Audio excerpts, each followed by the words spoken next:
Hello and welcome to episode of the Bubbs on Sports podcast. Today is Monday, March 6th. Hope everybody's having a good day so far and had a good rest of their day yesterday. Hope everybody had a good weekend. It was an excellent weekend in the world of sports. If you're a basketball fan in New York, you're pretty fired up after this weekend. Nets with a crazy 28-point comeback on Friday night. They then get a really nice win yesterday over the Charlotte Hornets, which was expected. I think all of us Nets fans expected that.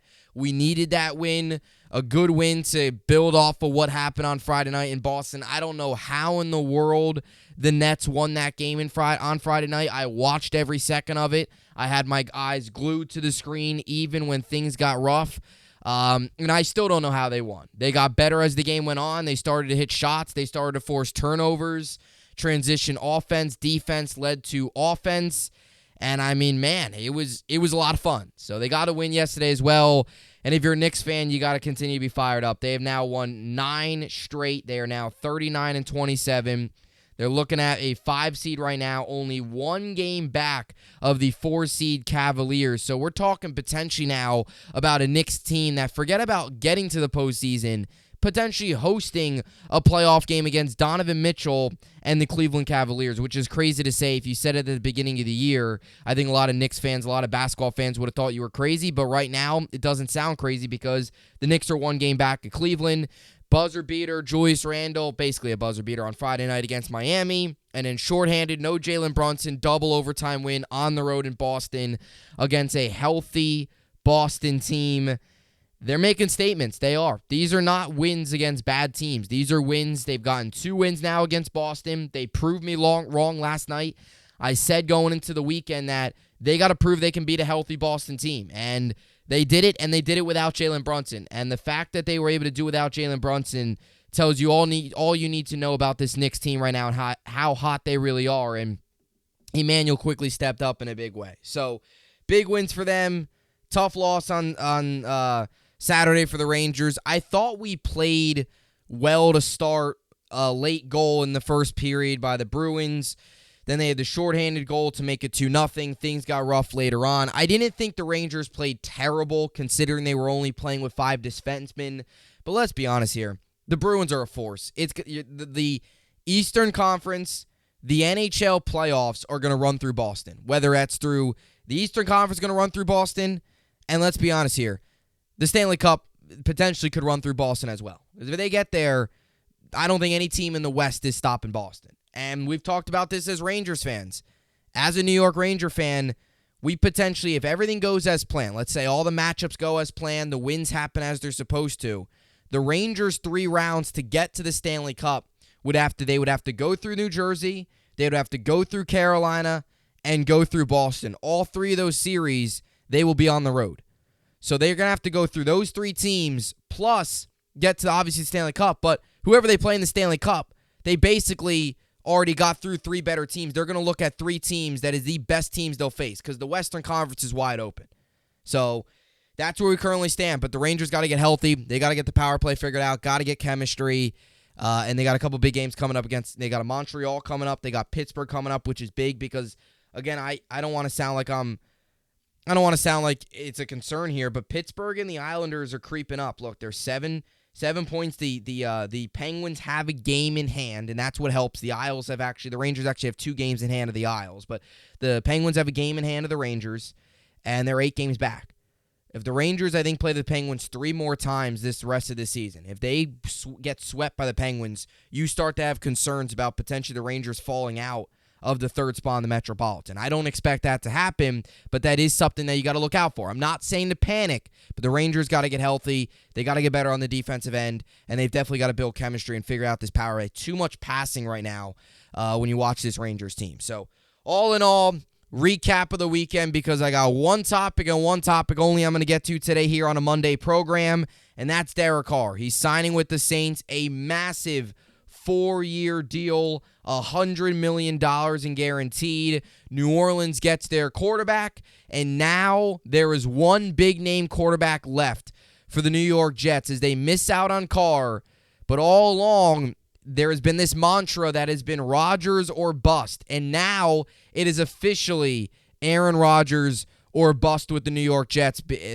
Also, when you look at the way other quarterback situations right now are starting to play out involving Jimmy G, Tannehill, and other guys like that. So we're going to get into it, what this means for the New York Jets, and why these next couple days, these next couple hours potentially leading up until a potential Aaron Rodgers trade is the biggest in Jets franchise history and will dictate a lot over the course of the next couple seasons, and why, again, if the Jets don't get this right, they might be in a worse position that they've ever been in franchise history, and that goes through the Kotite and Gaze years, and I'll tell you why. Not to try and scare you, Jets fans, but the reality's setting in. They got one guy left, and if they swing and miss on Rodgers, it's ugly. So we're going to get into that, what this means for the Saints, what this means for Carr, Rodgers, Jets, all that good stuff. That's the one topic today. We'll also get you ready for tonight in the world of sports. As I mentioned, Rangers, Isles both have the night off. Nets, Knicks both have well-deserved nights off. Nets will hit the road starting tomorrow in Houston. Knicks will be back at home, I believe, tomorrow against Charlotte. Charlotte will play, obviously, Barclays last night in Brooklyn.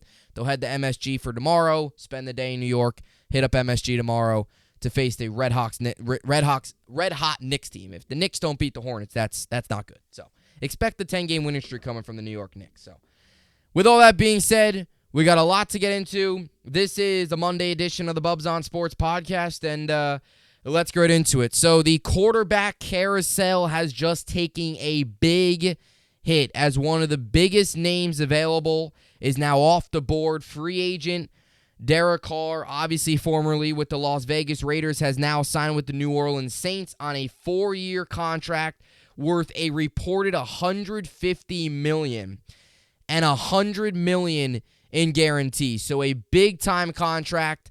The Saints are giving Carr a ton of money, and he now goes to Louisiana, goes to New Orleans, and will now try to pick up where Drew Brees and those guys left off, and we'll see if he can take the Saints, get them back into the postseason, and get them back to a competitive level where they once were, really over the past decade, obviously with the days of Sean Payton and Drew Brees. Not saying they're going to build a dynasty and, Derek Carr is going to go there and win 4 Super Bowls, but you expect with this move, the Saints expect better competition, they expect more competitive play, and they now have the best quarterback in the division. And before I get to the Jets' point of view on this, I'll just get what I have to say about this move for the Saints. I'll get what I have to say about what this means for the NFC South off of my chest. Then we'll take a deep dive into what this means for the New York Jets and all of that good stuff. Number one, we've been saying this all along. One of the biggest things that the Jets had against them, and that the Saints and some of the teams, even the Panthers potentially being involved in the NFC South, Falcons also being a team that could be looking for a quarterback. In the NFC South, out of all these teams, the one thing that they had in favor was whoever went to the NFC South right then and there was going to be the best quarterback. Because now you look at the NFC South.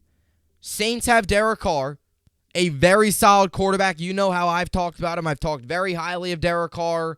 We've all talked about very highly. I have felt that Derek Carr at times is the safer option over Aaron Rodgers. I actually liked Carr a little bit more over Aaron Rodgers. That's just me. Now it is time to pivot to Rodgers, but the one thing that the Saints had an advantage over every other team was a weak NFC South. And Derek Carr realized that. Derek Carr saw that. He looked at the NFC South and said, man, I got to play Sam Darnold twice a year. I get to play a Tampa Bay team who has no quarterback. I get to play a Falcons team who has no quarterback.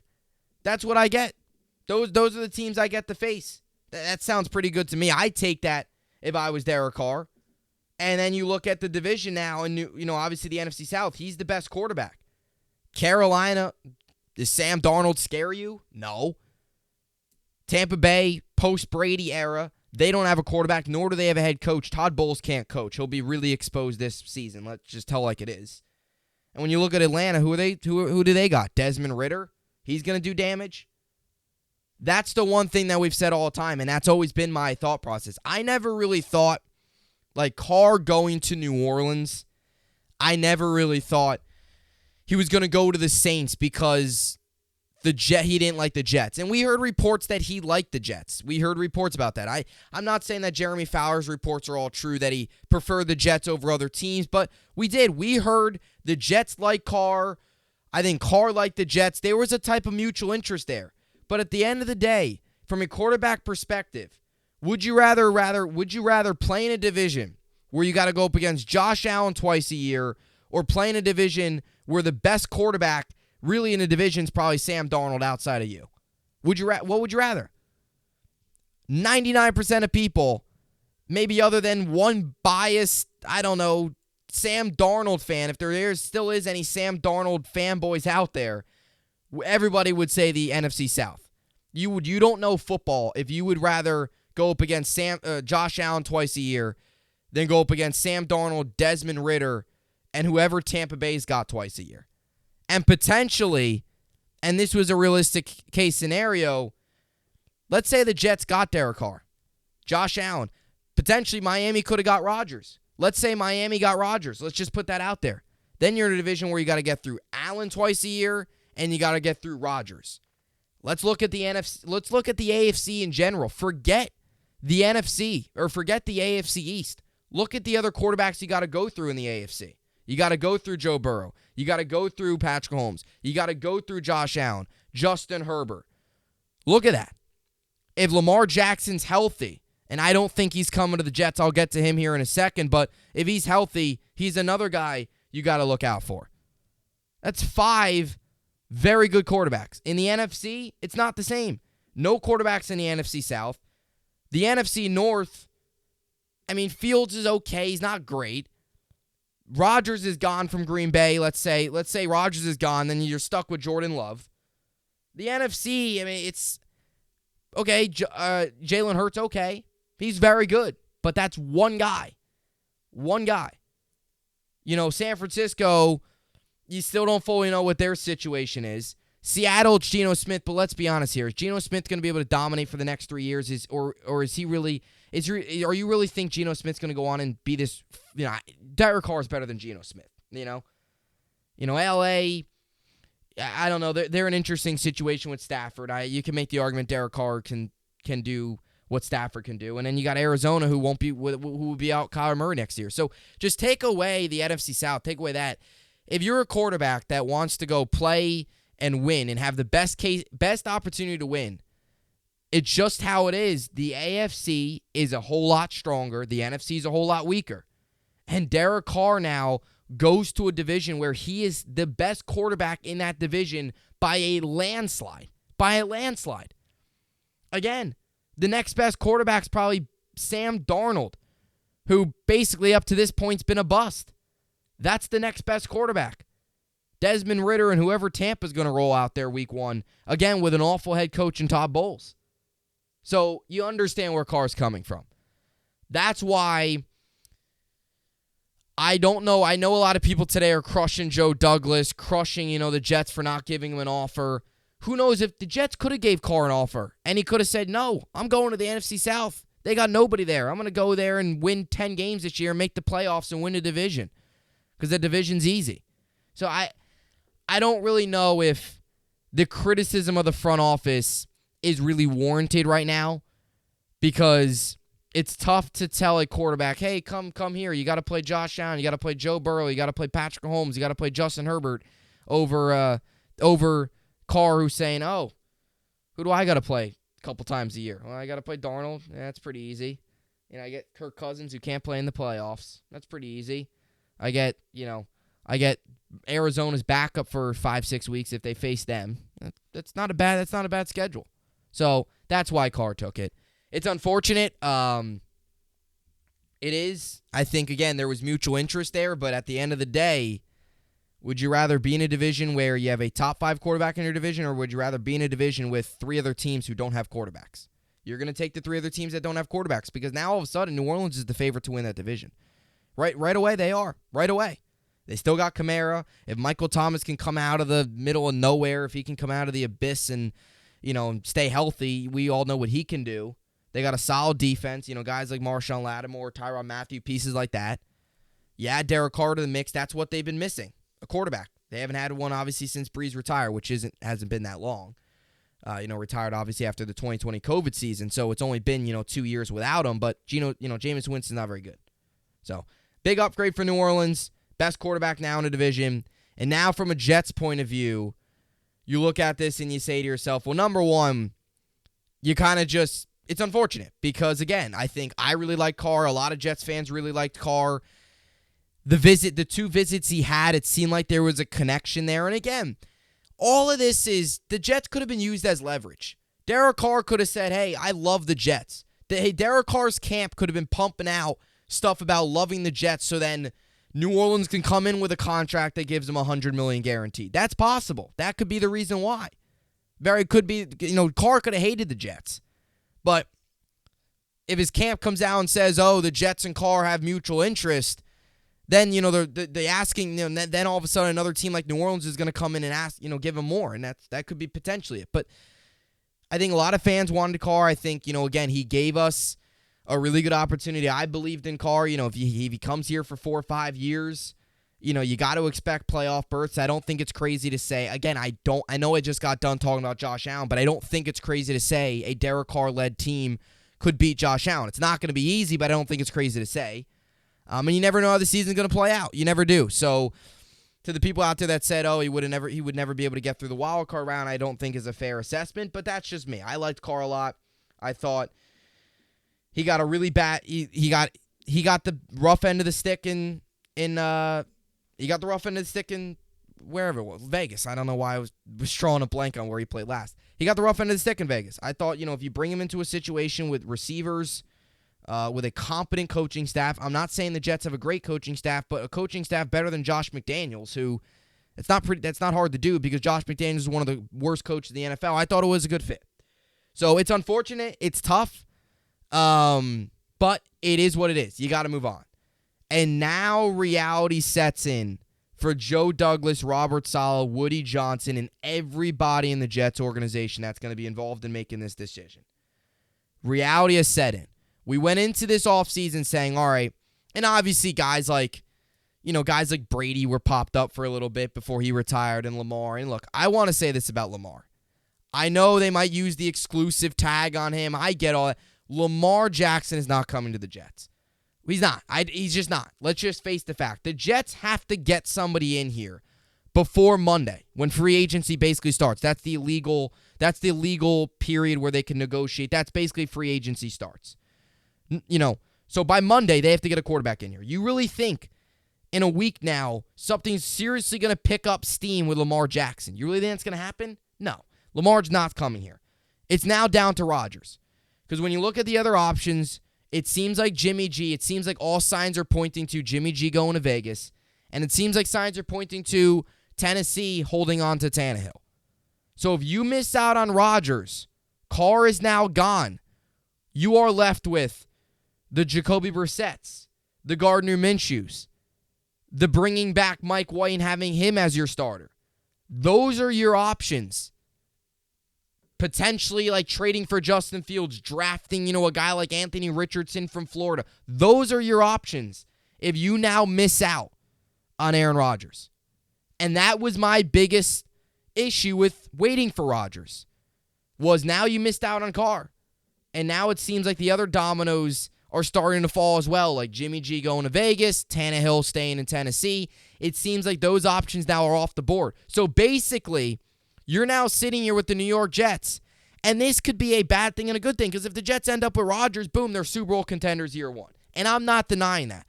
But if you miss out on Rodgers and you get Jacoby Brissett, you can make the argument the Jets took a step back. You can make the argument. Is Jacoby Brissett that much better than Mike White? Is he?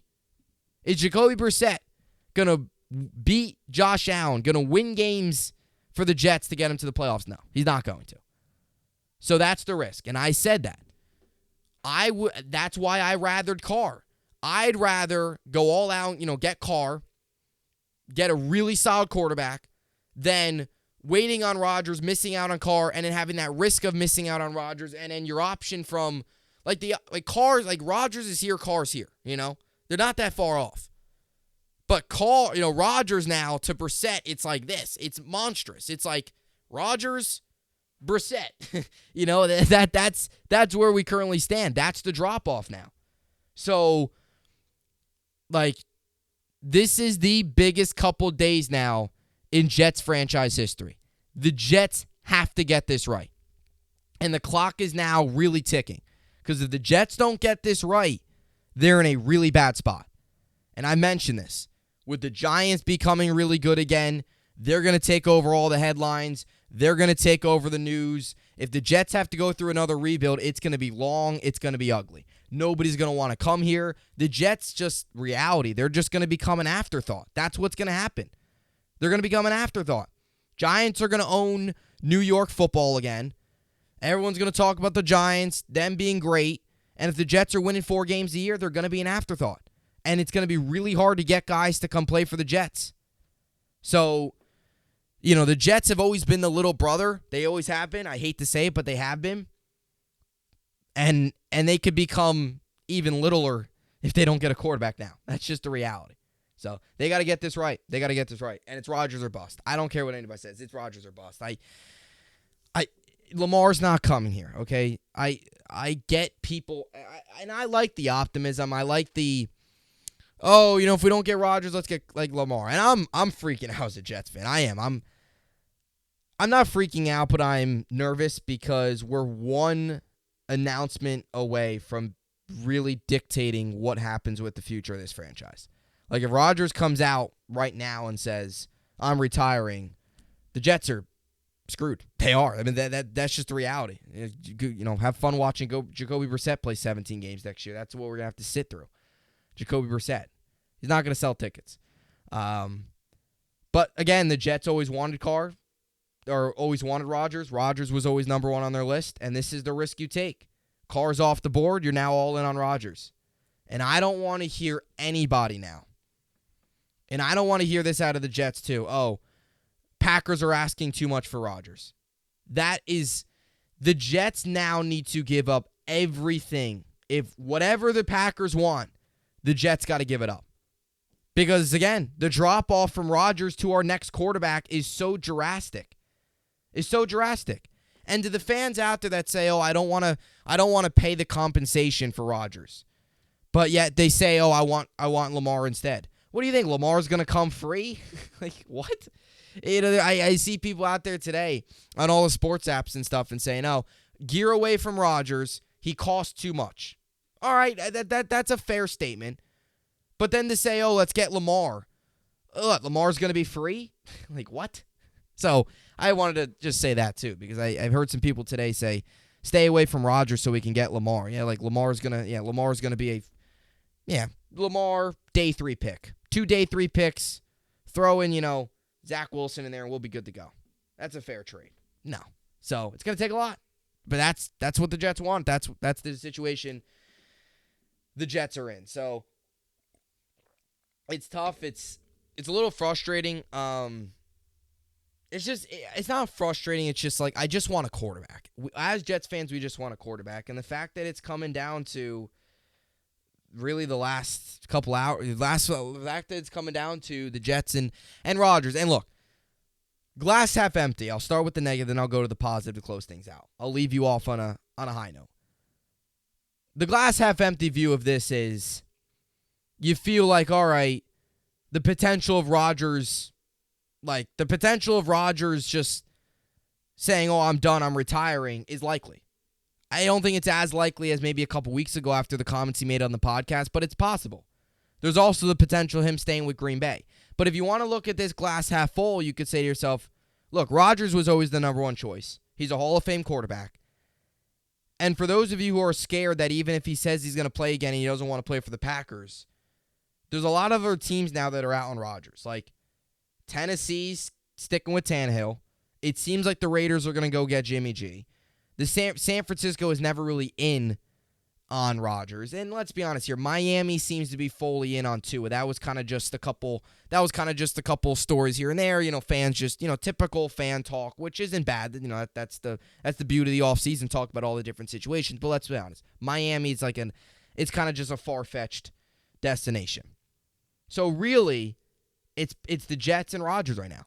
And it's up to Rodgers. If Rodgers says, I want to play, you feel good about the Jets getting him. You do. So that's the glass half full, and I'll leave you at that.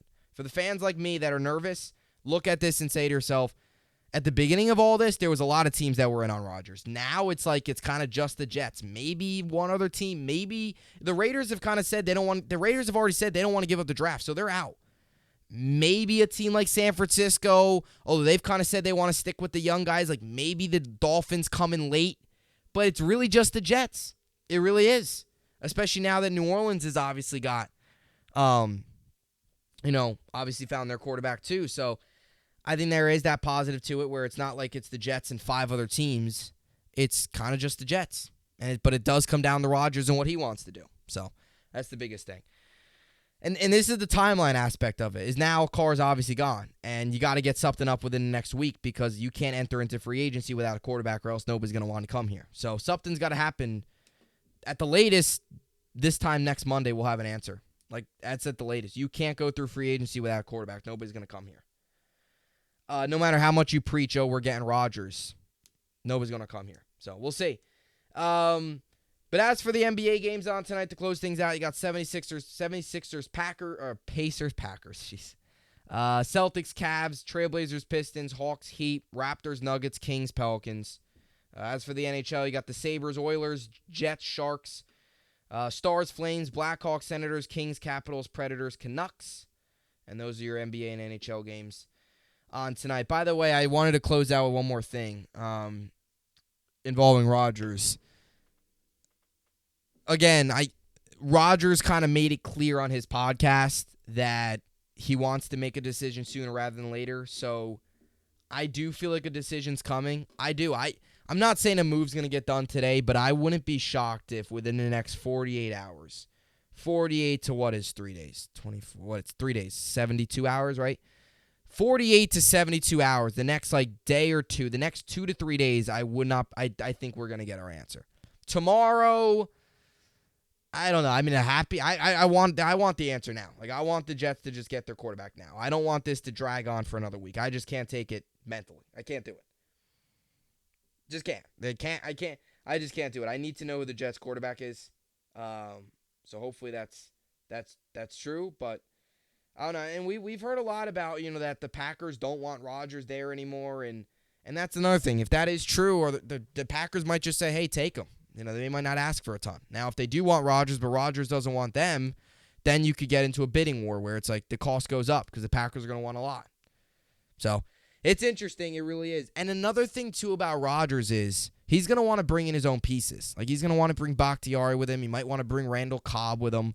Those are all moves they're going to have to figure out in free agency. You can't let those guys wait around either. So something's going to develop within the next couple days. The Jets quarterback is fluid. It is. It's happening right now. Carr's off the board, and we're stuck with Rodgers. And that was the one thing. We're stuck with Rodgers. So it's Aaron Rodgers or bust at this point for the New York Jets. So that will do it for the podcast here today. Hit me up, comments down below.